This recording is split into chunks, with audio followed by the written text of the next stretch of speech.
bem ali que eu tive um acidente e morri.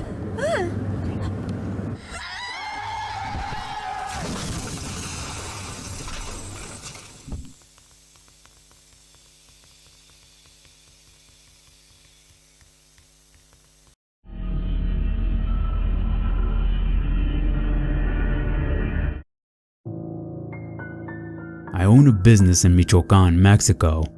I've been running my business for about 15 years now and have been able to expand it across the country.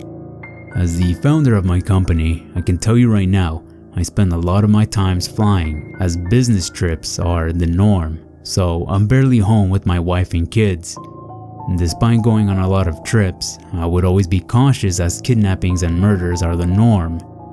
Not everywhere, but mostly in the major cities that I go to.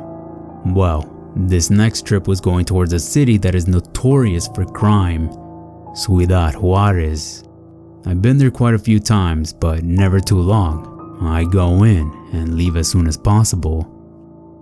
Knowing where I was going, I decided to bring one of my friends who was a major help starting the company. Before going, my wife gave me a kiss and gave me a rosary that was blessed at her church.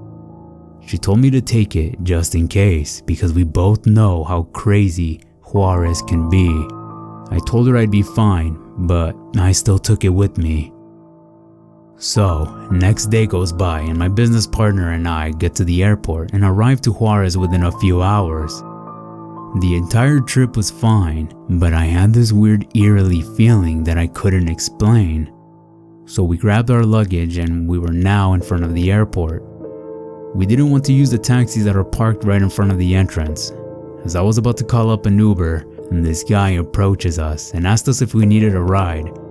Now, I know I said Juarez is a dangerous city, and it really is, but there's a lot of tourists that come here, so scammers are here trying to prey on those that don't know any better and have you ride one of their drivers and charge you beyond imaginable.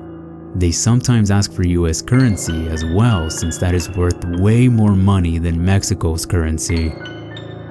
Anyways, I told the guy that we're fine and that I was about to call up an Uber, but he demanded that we take one of his drivers. I kept declining in the nicest way possible, but the man wouldn't budge. He then stands in front of me and says, "You take our driver there, or you're not going anywhere. I promise you that." Alright. I accepted and decided to take his driver. I walk up and it's a really beat up minivan. I could see the Uber sticker that was in front of the windshield. The guy tells us to get in and that he will put the luggage in the back himself. We get in and we see 3 other men approach and start putting our stuff in the back. I'm looking at the driver and he's this really big man. He didn't even greet us or even said a word to us at all. I started to look around the van and my heart sank for a bit. There were no door handles inside. It was completely gone. You can open the door from the outside, but not the inside. I try not to say anything, but I pulled the rosary out from my pocket and I started to pray. I looked calm on the outside, but on the inside, I was crying, thinking that I was never going to see my wife or kids ever again. My business partner was giving me the stare. I could tell he was scared, but was smart to remain quiet. I was able to see the guy who made us get in here was talking to our driver now. I couldn't hear what they were talking about, but he did look at me and continued for a bit, and that was that. The driver asked where we were going, so I gave him the name of the hotel that we were planning to stay at. This is when things got really weird. First of all, he didn't even open up the Uber app. He had used Google Maps to take us to our destination. And second, he started asking us way too many questions. I knew this driver wasn't legit, obviously, but I tried to stay on his good side and not seem suspicious or show that I was scared. To be honest, I'm pretty sure he knew that I was scared. He asks us for our name and then asks for our IDs. He would check them whenever we made it to a stoplight. He then continued to ask why we were here, asking us about our family, where do we work, What do we do for a living? The questions just kept going on and finally stopped when we arrived.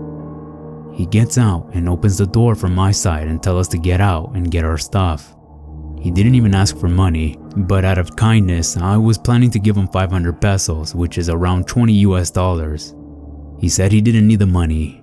He told me that he already got paid. Before finally thanking him, he tells me that we should feel lucky that we're here, and then he got in his vehicle and drove off. I kinda know what he was doing. With all those questions being asked, I knew he was trying to see if we were part of some criminal organization, probably to some cartel. My business partner and I felt so much better, and we decided to stay quiet about it. I didn't want to think too much about it much longer and went to my suite and laid down for a bit. I never been so happy to go back home and see my family.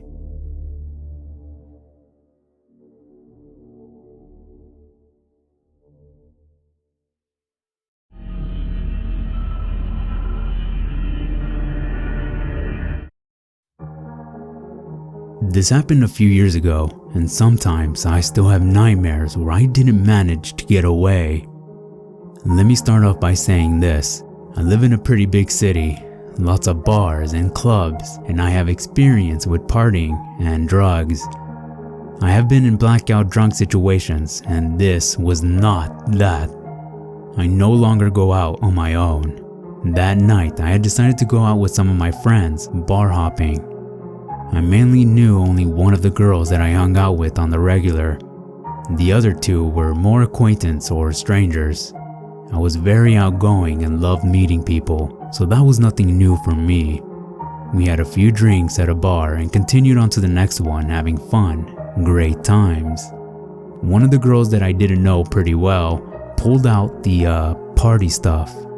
Sometime during our second bar visit, I decided to skip it because I wasn't looking to get effed up that night. My friend said yes, and she and the third girl went to the bathroom. Let's call her Barbara, kept saying I should go with the two others. I declined and declined, but she kept getting a little more aggressive and mean after the third time that I declined. My friend came back just then and Barbara acted like nothing had just happened. We had some new guys join our group to flirt.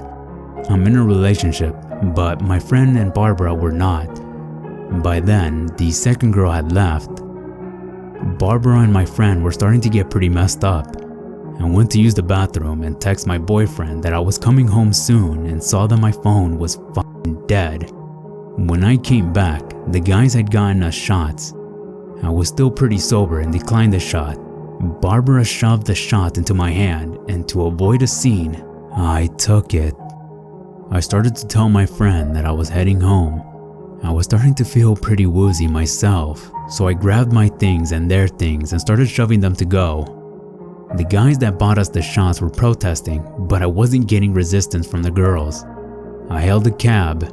My phone was dead, so no Uber. And I remember putting the girls in the back and telling the driver that we were dropping off my friends at their house, then going to my address. That's when I blacked out. I remember dropping off my friend, then another blackout. Then I was alone with that driver. I was in the front seat and I noticed that he was holding my hand. I looked around, disoriented, took in the sight of him holding my hand while driving, like my boyfriend would.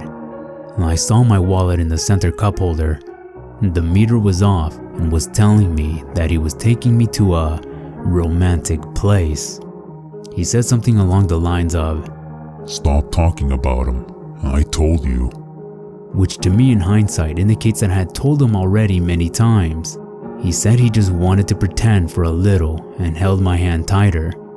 I didn't want to trigger any violent reaction, so I left my hand there and started to reach for my wallet with my other hand. He saw, let go of my hand and took my wallet from the cup holder to his other side where I couldn't reach. I was still woozy and blacked out again. When I came to my senses, we were parked near to a very known, romantic, and touristy location in my city. Normally this place is packed, but not that night. It's pretty far from anything else too, and surrounded by woods. I started to cry and tell him, please, take me home. I want to see my boyfriend. I won't tell anyone, please. He looked at me and said, I will take you home if you pretend you are my girlfriend for a little while. I sat there in shock. I wished my brain wasn't addled. I wished I had never gone out. I wished I could see my boyfriend for the 1,000th time that night. I said okay. He smiled, put my wallet back in the cup holder. I took it slowly and put it under my leg. He took my hand and looked out the front window, out into the little lake he had brought me to. He started talking and I don't remember what he was saying. I was trying not to black out again.